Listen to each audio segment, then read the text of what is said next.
Live ವಿಶೇಷ ಕಾರ್ಯಕ್ರಮಕ್ಕೆ ಸ್ವಾಗತ. ನಾನು Pratiksha.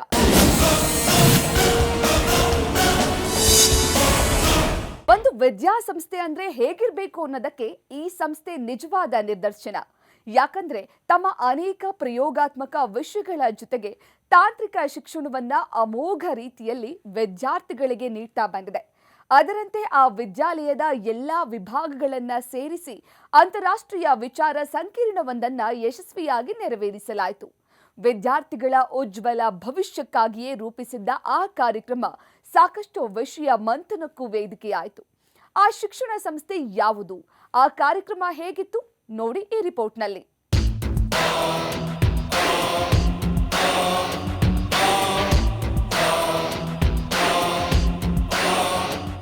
MS Ramaiah institute of technology 1962ರಂದು ಸ್ಥಾಪನೆಯಾಗಿ ಅಲ್ಲಿಂದ ಇಲ್ಲಿವರೆಗೆ ಲಕ್ಷಾಂತರ ವಿದ್ಯಾರ್ಥಿಗಳಿಗೆ ಕ್ವಾಲಿಟಿ ಇಂಜಿನಿಯರಿಂಗ್ ಶಿಕ್ಷಣ ನೀಡ್ತಾ ಬಂದಿದೆ. ಇಂಜಿನಿಯರಿಂಗ್ ಶಿಕ್ಷಣ ನೀಡೋದ್ರಲ್ಲಿ ತನ್ನದೇ ಛಾಪು ಮೂಡಿಸಿರೋ ಈ ಸಂಸ್ಥೆಯಲ್ಲಿ ಅಂತಾರಾಷ್ಟ್ರೀಯ ವಿಚಾರ ಸಂಕಿರಣವೊಂದನ್ನ ಇತ್ತೀಚೆಗೆ ಏರ್ಪಡಿಸಲಾಗಿತ್ತು.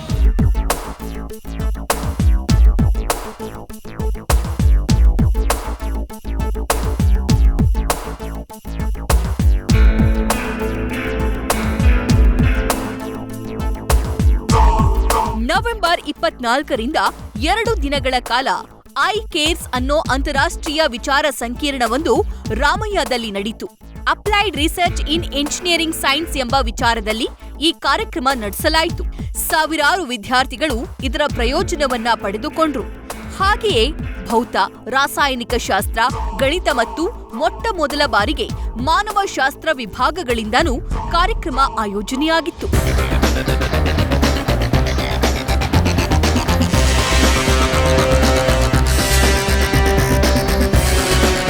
ಇನ್ನು ಈ ಮಹತ್ವದ ಉದ್ಘಾಟನೆಯನ್ನ ಭಾರತೀಯ ವಿಜ್ಞಾನ ಸಂಸ್ಥೆ IIScಯ ಮಾಜಿ ನಿರ್ದೇಶಕ ಪದ್ಮಭೂಷಣ ಪ್ರೊಫೆಸರ್ ಪಿ ಬಲರಾಮ್ ಅವರು ಮಾಡಿದ್ರು.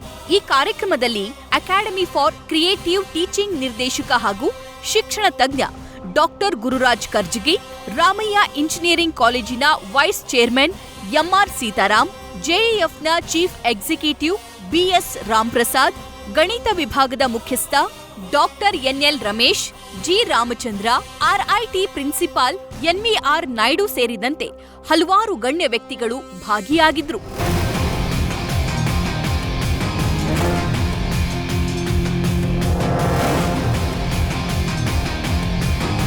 ಉದ್ಘಾಟನಾ ಕಾರ್ಯಕ್ರಮದಲ್ಲಿ ವಿದ್ಯಾರ್ಥಿಗಳನ್ನ ಉದ್ದೇಶಿಸಿ ಮಾತನಾಡಿದ IIScಯ ಮಾಜಿ ನಿರ್ದೇಶಕ ಪದ್ಮಭೂಷಣ ಪಿ ಬಲರಾಮ್ ಅವರು, ವಿಜ್ಞಾನ ಅಂದ್ರೆ ಅದು ಪ್ರಕೃತಿಯ ಅಧ್ಯಯನವೇ ಆಗಿದೆ. ವಿಜ್ಞಾನ ಮತ್ತು ಎಂಜಿನಿಯರಿಂಗ್ ಎಂಬುದು ಒಂದೇ ನಾಣ್ಯದ 2 ಮುಖ ಇದ್ದಂತೆ. ಆದರೆ ಎರಡರಲ್ಲೂ ವ್ಯತ್ಯಾಸ ಇದೆ. ಸಂಶೋಧಕರು ತಾವು ತೆಗೆದುಕೊಂಡಿರುವ ವಿಷಯದ ಬಗ್ಗೆ ಆಳವಾದ ಅಧ್ಯಯನ ಮಾಡೋದರ ಜೊತೆಗೆ ವಿಷಯದಾಚೆಗೆ ಇರುವ ಅಂಶಗಳನ್ನು ಸಹ ಗಮನಿಸಬೇಕೆಂದರು. ಹಾಗೆ MS ರಾಮಯ್ಯ ಅವರು ಗುತ್ತಿಗೆದಾರರಾಗಿ ಶಿಕ್ಷಣ ಸಂಸ್ಥೆಯನ್ನ ಕಟ್ಟಿದ ಬಗೆಯನ್ನ ಕೂಡ ಆ ಸಂದರ್ಭದಲ್ಲಿ ನೆನೆಸಿಕೊಂಡರು. ಹಾಗೆ ಸಿವಿಲ್ ಇಂಜಿನಿಯರಿಂಗ್ ಅನ್ನೋದು ಹೇಗೆ ಹುಟ್ಟಿಕೊಂಡಿತು ಅನ್ನುವುದರ ಬಗೆಯನ್ನು ತಿಳಿಸಿದ್ರು. Applied research in engineering sciences, and I asked myself the question, why are the departments of physics, chemistry, mathematics and humanities are now calling themselves as part of engineering sciences? Now, when I was at the Indian Institute of Science, it's one of the few institutions in India which is equally divided between science and engineering. There are almost equal number of scientists as there are engineers, same number of PhD students, same number of faculty. And if you are the director of the Indian Institute of Science, you of course have to sort of bridge science and engineering. And it's during my long stint as the director there that I realized that science and engineering are really two sides of the same coin. There really isn't too much of a difference. Without science, there is in fact no engineering. Now, all of you who are students here, you might ask yourself a question. When did the word engineering enter the English language? Was the word engineering known in the 19th century when much of modern science was being revolutionized by the developments in physics, in biology, in chemistry, and so on, was the word engineering really known? ನಂತರ ವಿಜ್ಞಾನಿ CV. Raman ಅವರು 1970ರಲ್ಲಿ ಸತ್ತಾಗ ಅವರ Raman effect ಇಷ್ಟೆಲ್ಲಾ ಪ್ರಯೋಜನಕಾರಿ ಆಗುತ್ತೆ ಅಂತ ಯಾರಿಗೂ ಗೊತ್ತಿರಲಿಲ್ಲ. ಈಗ ಅದು ಎಲ್ಲಾ ಕಡೆ ಅನ್ವಯ ಆಗ್ತಿದೆ. ಹಾಗಾಗಿ ಈ ತಂತ್ರಜ್ಞಾನ ಅನ್ನೋದು ಯಾವಾಗಲೂ ಮುಂದುವರಿಯುತ್ತಲೇ ಇರುತ್ತದೆ ಅಂದರು. ಅಲ್ಲದೆ ಸಾಮಾನ್ಯವಾಗಿ ಎಲ್ಲಾ ವಿದ್ಯಾಸಂಸ್ಥೆಗಳಲ್ಲಿನ ಪ್ರತಿ ವಿಷಯದ ವಿಭಾಗಗಳ ನಡುವೆ ಭಾರತ ಮತ್ತು ಪಾಕಿಸ್ತಾನದಂತಹ ಗಡಿಗಳು ನಿರ್ಮಾಣವಾಗ್ತಾ ಇರುತ್ತವೆ. ಇಂತಹ ಕಂದಕಗಳನ್ನ ಮೊದಲು ತೊಡೆದು ಹಾಕಬೇಕು.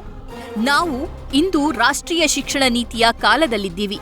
ಇಲ್ಲಿ ಎಲ್ಲಾ ವಿಷಯವನ್ನ ಎಲ್ಲರೂ ಓದಲು ಅವಕಾಶ ಇದೆ ಎಂಬ ಸತ್ಯವನ್ನ ಅರಿತುಕೊಳ್ಳಬೇಕೆಂದರು Padma Bhushan professor P. Balaram. So I think the study of chemistry, the study of biology, the study of mathematics and the study of the humanities allows us to actually get a better understanding not only of ourselves but also of the world around us.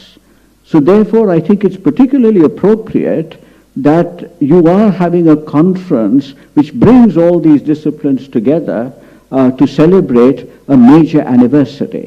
There's one term which I've always been uncomfortable about, that is applied research. There are only two kinds of research, good research and bad research. Good research invariably finds an application at some point or the other.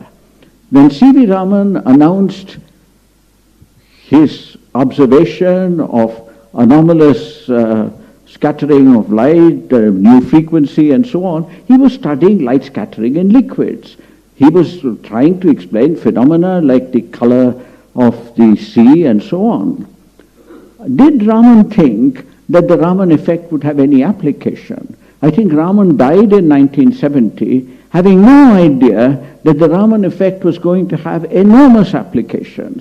Today, of course, the Raman effect is used everywhere. It's even used in airport security in hunting for explosives. So science which is done very well always finds an application. I will be brief and I will give you only two examples of science which have completely revolutionized medicine.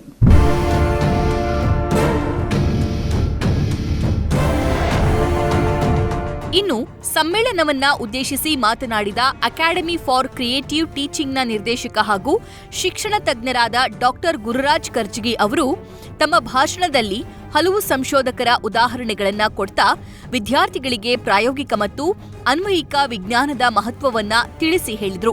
ಸಂಶೋಧನೆಗಳೆಲ್ಲ ಮೊದಲು ಕುತೂಹಲಗಳಿಂದಲೇ ಆರಂಭವಾಗಿರುತ್ತೆ. ಹಾಗೆ ವಿಜ್ಞಾನಕ್ಕೆ ಯಾವುದೇ boundary ಎಂಬುದು ಇರೋದಿಲ್ಲ. ಇದನ್ನ ವಿವರಿಸಲು rubber ಮೇಲೆ ಸಂಶೋಧಿಸಿದ ಚಾರ್ಲ್ ಗುಡಿಯರ್ ಅವರನ್ನ ಉದಾಹರಣೆ ಕೊಡ್ತಾ ವಿದ್ಯಾರ್ಥಿಗಳಿಗೆ ವಿಜ್ಞಾನದ ಮಹತ್ವವನ್ನ ವಿವರಿಸಿದ್ರು. Some people are committed to research, some people do research. What makes a person get into research first of all? Every time the plane I travel lands on the airstrip, I thank and say, thank you Goodyear, thank you Charles Goodyear. The man spent whole his life in searching for a technique of making rubber hard. He spent every penny of his house, sold his materials in the house, purchased rubber wherever it is available. He is feeling sad that the rubber is so soft. He thought it is of some use. It can't be useful if it is so soft. And the story says, in stories in science are more exciting than the truth, but sometimes they are beyond truth. But it said that once he went to a shop to purchase rubber piece, he gave the money, and the man was taking out rubber from the shelf and it fell down. It fell down on a hot oven on a plate. He just knocked it off and gave it to him. And Goodyear saw that there was a little black there. He bargained with him, his black is spoiled, give me a little more rubber for the same money. He went back home and found that this part of the rubber which had fallen on the hot stove had become hard. It seems he went back to the shopkeeper and said, what were you heating on the stove? He said, I was heating sulfur. So give me a little sulfur. And then he says sulfur and rubber together, a process of vulcanization happened. And perhaps Charles Goodyear died in penury. But his great-grandson travels in a chartered aircraft.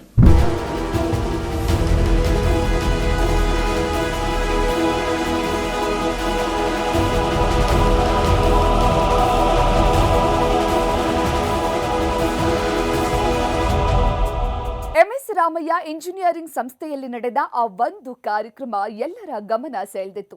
ಅದರಲ್ಲೂ ಮುಖ್ಯವಾಗಿ ಶಿಕ್ಷಣ ತಜ್ಞರಾದ ಗುರುರಾಜ್ ಕರ್ಜಗಿ ಅವರು ಮಾಡಿದ ಭಾಷಣ ಯುವಕರ ಮನಸ್ಸಲ್ಲಿ ಸಾಧನೆಯ ಕಿಚ್ಚು ಹೊತ್ತಿಸುವಂತಿತ್ತು. ಮನುಕುಲದ ಉದ್ಧಾರಕ್ಕಾಗಿಯೇ ನಮ್ಮೆಲ್ಲ ಸಂಶೋಧನೆಗಳು ಆಗಬೇಕಿದೆ ಅಂತ ಕರೆ ನೀಡಿದ್ರು. ಉಳಿದಂತೆ ಅಲ್ಲಿ ಭಾಗವಹಿಸಿದ ವಿದ್ಯಾರ್ಥಿಗಳು ವಿಚಾರ ಸಂಕಿರಣದ ಬಗ್ಗೆ ಏನಂದ್ರು, ಅದರ ಡೀಟೇಲ್ಸ್ ಇಲ್ಲಿದೆ.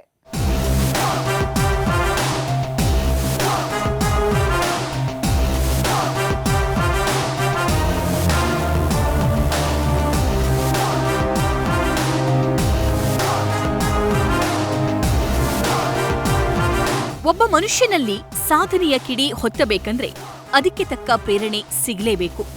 ಆ ಪ್ರೇರಣೆ ನೀಡುವ ಕೆಲಸವನ್ನ ಶಿಕ್ಷಣ ತಜ್ಞ ಗುರುರಾಜ್ ಕರ್ಜಗಿ ಅವರು MSRITಯ ವಿಚಾರ ಸಂಕಿರಣದಲ್ಲಿ ಮಾಡಿದ್ರು.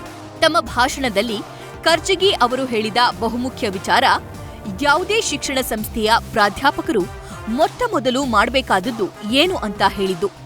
ಹಾಗೆ ವಿದ್ಯಾರ್ಥಿಗಳಿಗೆ ಅನುಭವಾತ್ಮಕ ಶಿಕ್ಷಣ ನೀಡಲೇಬೇಕು. ಸಮಾಜವನ್ನ ಉತ್ತಮದೆಡೆಗೆ ಬದಲಾವಣೆ ಮಾಡುವಂತಹ ಸಂಶೋಧನೆಗಳು ಬರಬೇಕು. ಇದನ್ನ ಅರ್ಥ ಮಾಡಿಸಲು ಹೊಲಿಗೆ ಯಂತ್ರ ಕಂಡುಹಿಡಿದ ಎಲಿಯಾಸ್ ಹೋವ್ನ ವಿವರಣೆ ಕೊಟ್ಟರು. ಆತನಿಂದ ಮನುಕುಲಕ್ಕೆ ಎಷ್ಟೆಲ್ಲಾ ಲಾಭ ಆಯಿತು ಅನ್ನೋದನ್ನ ಮನಮುಟ್ಟುವಂತೆ ವಿವರಿಸಿದ್ರು.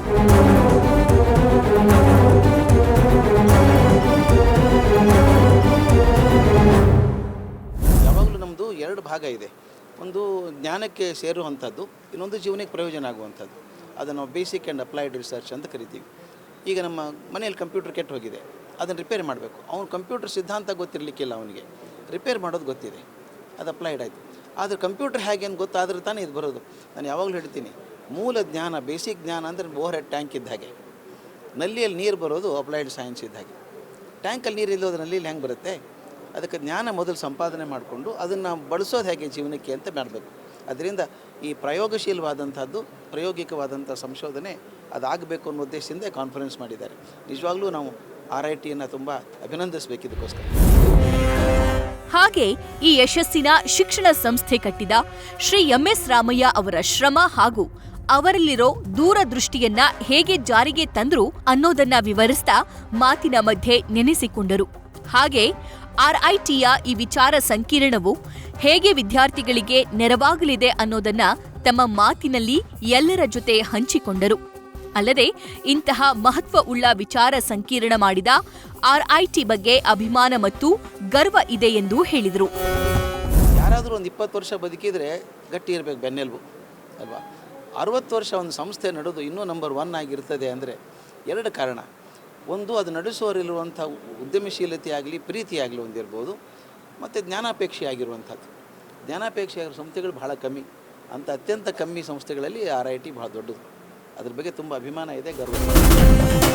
ಇನ್ನು ಗೋಕುಲ ಶಿಕ್ಷಣ ಫೌಂಡೇಶನ್ನ ವೈಸ್ ಚೇರ್ಮನ್ ಹಾಗೂ ರಾಮಯ್ಯ ತಾಂತ್ರಿಕ ಮಹಾವಿದ್ಯಾಲಯದ ನಿರ್ದೇಶಕರಾದ MR ಸೀತಾರಾಮ್ ಅವರು ಸಂಸ್ಥೆಯ ವೈಶಿಷ್ಟ್ಯತೆ ಹಾಗೂ ಅಲ್ಲಿನ ಉತ್ತಮ ಅಧ್ಯಾಪಕ ವೃಂದದ ಬಗ್ಗೆ ಮೆಚ್ಚುಗೆ ವ್ಯಕ್ತಪಡಿಸಿದರು. ಹಾಗೆ ಈ ವರ್ಷ MS ರಾಮಯ್ಯ ಅವರ ಜನ್ಮ ಶತಮಾನೋತ್ಸವ ಇರುವುದರಿಂದ ಅದರ ಅಂಗವಾಗಿ ಇನ್ನಷ್ಟು ವೈವಿಧ್ಯಮಯವಾದ ಕಾರ್ಯಕ್ರಮ ಹಮ್ಮಿಕೊಂಡಿರುವುದಾಗಿಯೂ ತಿಳಿಸಿದರು. ನಮ್ಮ ಒಂದು ಸಂಸ್ಥೆಯಲ್ಲಿ ಹಲವಾರು ವರ್ಷಗಳಿಂದ ಈ ಕೆಲಸ ಮಾಡ್ಕೊಂಡು ಬರ್ತಾ ಇದ್ದೀವಿ. ನಮ್ಮ ದಿವಂಗತ ತಂದೆಯವರು ಇದ್ದಾಗಲೂ ಸಹ ಈ ಥರ ಇಂಟರ್ನ್ಯಾಷನಲ್ ಕಾನ್ಫರೆನ್ಸ್ಗಳು ಮಾಡ್ಕೊಂಡು ಬಂದಿದ್ದೀವಿ. ಈ ಒಂದು ವರ್ಷ ಅವರ 100ನೇ ಒಂದು ಜನ್ಮ ಶತಮಾನೋತ್ಸವ ಮಾಡ್ತಾ ಇರೋದು ನಾವು. ಅದರಿಂದ ಹೆಚ್ಚಾಗಿ ಇದಕ್ಕೆ ನಾವು ಒಂದು ಸ್ವಲ್ಪ ಒತ್ತು ಕೊಟ್ಟು ಈ ಒಂದು ಮಲ್ಟಿ ಡಿಸಿಪ್ಲಿನರಿ, ಸುಮಾರು ಮೊನ್ನೆ ತಾನೇ ಒಂದು ಆಗಿದೆ, ಇವತ್ತೊಂದು ಆಗ್ತಾಯಿದೆ. ನಾಳೆ ಆಲ್ ಇಂಡಿಯಾ ಹ್ಯಾಕೆಥಾನ್ ಒಂದು ಕಾಂಪಿಟೇಷನ್ ಇದೆ ನಾಳೆ.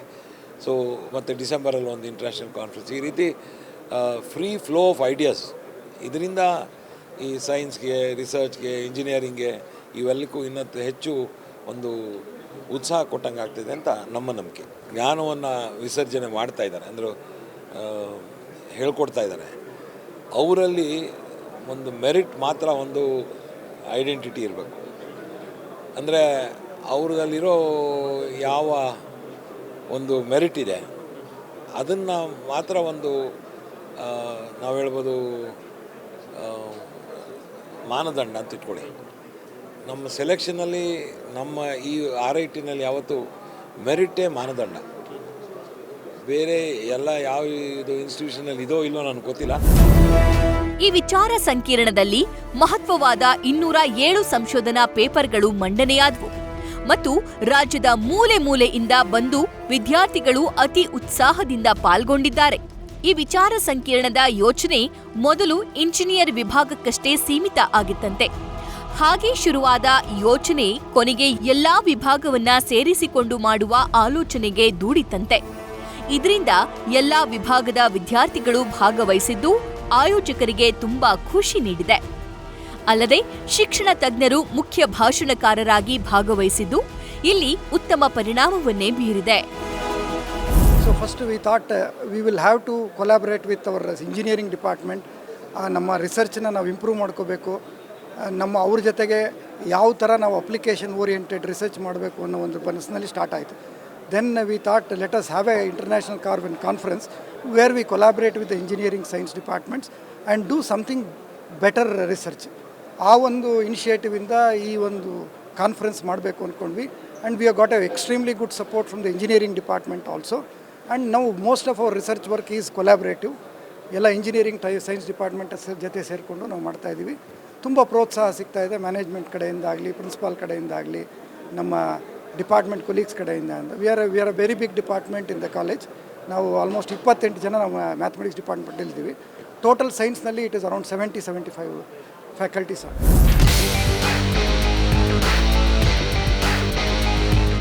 ಇನ್ನು ಇದರ ಜೊತೆಗೆ ಅಲ್ಲಿನ ಅಧ್ಯಾಪಕರೊಬ್ಬರು ಮಾತಾಡ್ತಾ RITಯ ವಿದ್ಯಾರ್ಥಿಗಳ ಸಂಶೋಧನಾ ಪೇಪರ್ಗಳು ಅಂತಾರಾಷ್ಟ್ರೀಯ ಮ್ಯಾಗಝಿನ್ಗಳಲ್ಲಿ ಪ್ರಕಟವಾದ ಬಗ್ಗೆ ಮೆಚ್ಚುಗೆ ವ್ಯಕ್ತಪಡಿಸಿದ್ರು. ನಮ್ಮ ಟೋಟಲಾಗಿ 3 ಡಿಪಾರ್ಟ್ಮೆಂಟಿಂದ ನಾವು ಆಲ್ರೆಡಿ 45 PhD ಅವಾರ್ಡ್ ಮಾಡಿದ್ದೀವಿ. ಆಮೇಲೆ ಇನ್ನು 35 ಮೆಂಬರ್ಸ್ ಆರ್ ಸ್ಟಿಲ್ ಡೂಯಿಂಗ್ ಇದು ಮಾಡ್ತಾ ಇದ್ದಾರೆ. ಜೊತೆಗೆ ಈ ಮುಖಾಂತರ ನಾನು ಹೇಳೋಕ್ಕೆ ಇಷ್ಟಪಡ್ತೀನಿ, ನಮ್ಮ ರಾಮಯ್ಯ ಕಾಲೇಜು ಮ್ಯಾನೇಜ್ಮೆಂಟ್ ಕಡೆಯಿಂದ ತುಂಬ ಮ್ಯಾಗ್ನಾನಿಮಸ್ ಆಗಿ ತುಂಬ ಕೋಆಪ್ರೇಷನ್ ಇದೆ, ತುಂಬ ಹೆಲ್ಪ್ ಇದೆ. ಆಮೇಲೆ ಈ ರಾಮಯ್ಯ ಡಾಕ್ಟರ್ ಫೆಲೋಶಿಪ್ ಅಂತ ಹೇಳ್ಬಿಟ್ಟು ಫುಲ್ ಟೈಮ್ ರಿಸರ್ಚ್ ಸ್ಕಾಲರ್ಸ್ಗೆ 25,000 ರೂಪೀಸ್ ಕೊಡೋಕ್ಕೆ ಈ ವರ್ಷದಿಂದ ಸ್ಟಾರ್ಟ್ ಮಾಡಿದ್ದಾರೆ. ಸೊ ಅದರ ಅಡ್ಮಿಷನ್ ಪ್ರೊಸೀಜರು ಡೀಟೇಲ್ಸ್ ಎಲ್ಲನೂ ನಮ್ಮ ಕಾಲೇಜ್ ವೆಬ್ಸೈಟಲ್ಲಿ ಸಿಗುತ್ತೆ.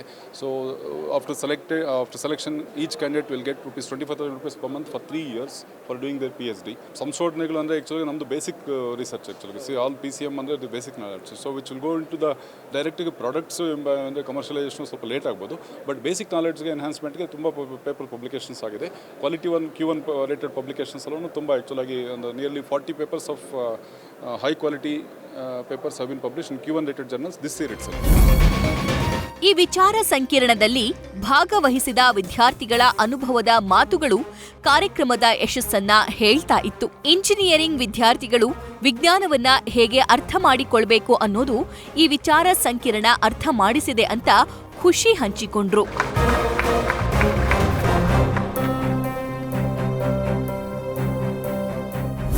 ಫಸ್ಟ್ ಆಫ್ ಆಲ್ ನಮ್ಮ ಕಾಲೇಜಲ್ಲಿ ಇಂಥ ಎಕ್ಸ್ಪೀರಿಯನ್ಸ್ ನಡೀತಿದೆ ಅಂತ ನಮಗೆಲ್ಲರಿಗೂ ತುಂಬ ಧನ್ಯವಾದಗಳು ಕಾಲೇಜ್ ಫ್ಯಾಕಲ್ಟಿಗೆ, ಅಡ್ಮಿನಿಸ್ಟ್ರೇಷನ್ಗೆ.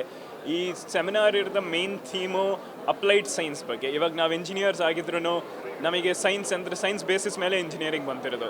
ಅದಕ್ಕೆ ಈ ಕಾನ್ಫರೆನ್ಸಲ್ಲಿ ನಡೀತಾ ಇರೋದು ಹೇಗೆ ಬೇರೆ ಬೇರೆ ಸೈನ್ಸ್ಗಳ ಮಿಲನ ಆಗಿಬಿಟ್ಟು ನಾವು ಅದನ್ನು ಇಂಜಿನಿಯರಿಂಗಿಗೆ ಉಪಯೋಗಿಸ್ಕೋಬೋದು ಅಂತ. ಇಲ್ಲಿವರೆಗೂ ನಡೆದಿರೋದು ಮೇನ್ ಇನ್ನು ಮ್ಯಾಥ್ಸ್ ಕಡೆಯಿಂದ ಹೇಳ್ಕೊಟ್ಟಿದ್ದಾರೆ, ಮತ್ತು ಮುಂದಿಂದು ಇನ್ನು ಕೆಮಿಸ್ಟ್ರಿ ಮತ್ತು ಬೇರೆ ಫೀಲ್ಡ್ಸ್ಗೂ ಬರ್ತಾರೆ. ಅವ್ರು ಹೇಳಿರೋ ಹಾಗೆ ನಾವು ಇವಾಗ ಸೈನ್ಸ್ ಅಂದರೆ ತುಂಬ ವಿಭಾಗಗಳಾಗಿದ್ದಾವೆ, ಅದಷ್ಟು ಮಿಕ್ಸ್ ಮಾಡಿ ಒಟ್ಟಿಗೆ ಕಲಿಯೋ ಅಂಥ ಇಂಟರ್ ಡಿಸಿಪ್ಲಿನರಿ ಇದನ್ನು ಕಲ್ಕೆಟ್ ಮಾಡ್ತಿದ್ದಾರೆ ನಮ್ಮಲ್ಲಿ.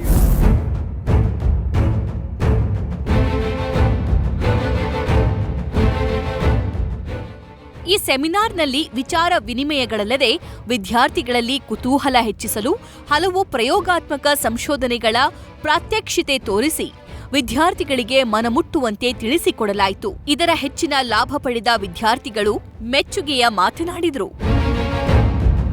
ತುಂಬ ಖುಷಿ ಆಗ್ತಾ ಇದೆ, ತುಂಬ ನಾಲೆಡ್ಜ್ ಸಿಕ್ತು. ಮಿಸ್ ಬಲರಾಮ್ ಅವ್ರು ತುಂಬ ಚೆನ್ನಾಗಿ ಮಾತಾಡಿದ್ರು. ಎಲ್ಲ ಬೇರೆ ಫೀಲ್ಡ್ಸ್ ಬಗ್ಗೆ ತುಂಬ ನಾಲೆಡ್ಜ್ ಸಿಕ್ತು. ಅಂದರೆ ಫಿಸಿಕ್ಸ್ ಆಗಲಿ, ಮ್ಯಾಥ್ ಆಗಲಿ ಎಲ್ಲ ತುಂಬ ಚೆನ್ನಾಗಿ ಎಕ್ಸ್ಪ್ಲೇನ್ ಮಾಡಿದ್ರು. ಮತ್ತು ಕೆಮಿಸ್ಟ್ರಿ ಇಂಪಾರ್ಟೆನ್ಸ್ ಎಲ್ಲ ತುಂಬ ಚೆನ್ನಾಗಿ ಹೇಳಿದ್ರು. ಈ ಬೇರೆ ಬೇರೆ ಬ್ರಾಂಚ್ ಎಲ್ಲ ಒಟ್ಟಿಗೆ ಕೊಲ್ಯಾಬ್ ಮಾಡಿ ರಿಸರ್ಚ್ ಪೇಪರ್ ಮಾಡಬೇಕು ಆ್ಯಂಡ್ ಇನ್ನೂ ಎನ್ಕರೇಜ್ ಮಾಡ್ತಾವ್ರೆ ಎಲ್ಲರನ್ನ. ಆಮೇಲೆ ಮಕ್ಕಳೇ ಜಾಸ್ತಿ ಕ್ಯೂರಿಯಸ್ ಆಗಿ ರಿಸರ್ಚ್ ಮಾಡೋಕ್ಕೆ ಎನ್ಕರೇಜ್ ಮಾಡ್ತಾರೆ. ನಾವಿವಾಗ AIML ಬ್ರಾಂಚಲ್ಲಿದ್ದೀವಿ, ಹೊಸ ಬ್ರಾಂಚ್ ಆರ್ಟಿಫಿಷಿಯಲ್ ಇಂಟೆಲಿಜೆನ್ಸ್ ಅಂತ, ಕಂಪ್ಯೂಟರ್ ಸೈನ್ಸ್ ಬ್ರಾಂಚ್ ಇದು.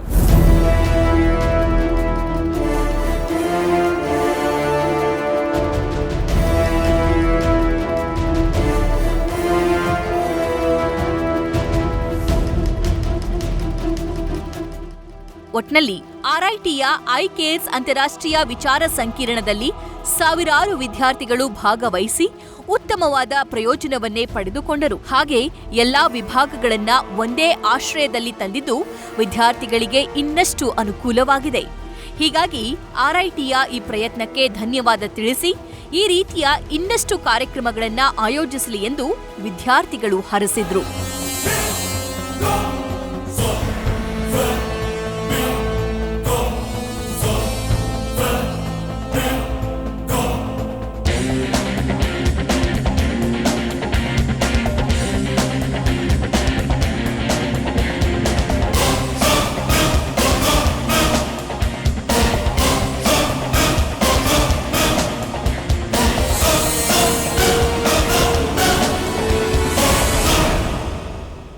ರಾಮಯ್ಯ ಇನ್ಸ್ಟಿಟ್ಯೂಟ್ ಆಫ್ ಟೆಕ್ನಾಲಜಿಯ ಅತ್ಯುತ್ತಮವಾದ ವಿಚಾರ ಸಂಕಿರಣಕ್ಕೆ ಉತ್ತಮ ಸ್ಪಂದನೆ ಎಲ್ಲ ಕಡೆಯಿಂದ ಸಿಕ್ಕಿದೆ. ಶಿಕ್ಷಣ ಸಂಸ್ಥೆಗಳಾಗಿ ಸಮಾಜಕ್ಕೆ ಉತ್ತಮ ಕೊಡುಗೆ ನೀಡುವ ಇಂತಹ ಕಾರ್ಯಕ್ರಮ ರೂಪಿಸಿದಾಗ ಸಮಾಜಕ್ಕೆ ಮತ್ತಷ್ಟು ಬಲ ಸಿಗೋದಂತೂ ಖಂಡಿತ. ಇದಾಗಿತ್ತು ಇವತ್ತಿನ ವಿಶೇಷ. ಕ್ಷಣ ಕ್ಷಣದ ಮಾಹಿತಿಗಾಗಿ ನೋಡ್ತಾ ಇರಿ ನ್ಯೂಸ್ ಫಸ್ಟ್, ಪ್ರತಿ ಕ್ಷಣ ನಿಮ್ಮೊಂದಿಗೆ.